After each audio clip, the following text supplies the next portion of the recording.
your body, whether it's nucleic acid, protein, sugar, enzyme, you name it, is either in a normal called reduced state with a normal amount of electrons, or it encountered an oxidizing agent and lost some electrons and it's in an oxidized state.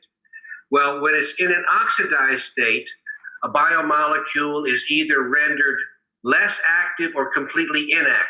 So you might have an enzyme, and when you oxidize it, the enzyme no longer works. And the point of that is that all disease is a unique array and concentration of different oxidized biomolecules in different locations. No matter what the disease is, it's a unique array of these oxidized biomolecules. And to the extent that you can take those oxidized biomolecules with an antioxidant like vitamin C or something else and recontribute electrons back to that oxidized biomolecule and put it in its normal reduced form, then the biomolecule regains its normal biological function in biochemical reactions or whatever else it's involved in.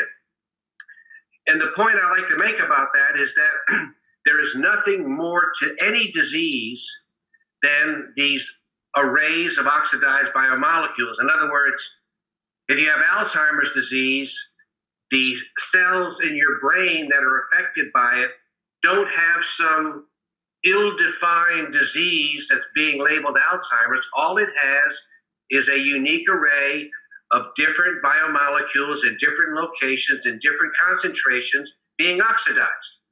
And that's the case for any disease. And ironically enough, it also works with infections. You can't have an infection if the cells that were infected are able to regain a normal intracellular level of oxidative stress, no increased oxidative stress. So the other point of this is that there's a lot about biology that's complex, and there's a lot about biology that's simple. I just gave you the simple version of what disease is. Now, remedying a disease is the complex part, because your goal is to normalize the oxidative status of those biomolecules. And it involves more than just taking in a large amount of antioxidants, primarily because you also need to look at what's initially causing the ongoing oxidation.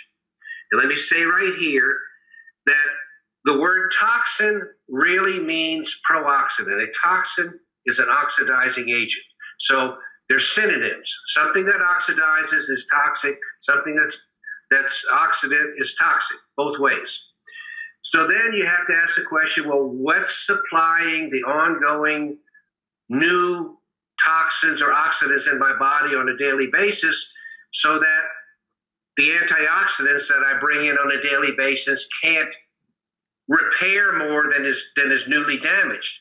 And that's infections.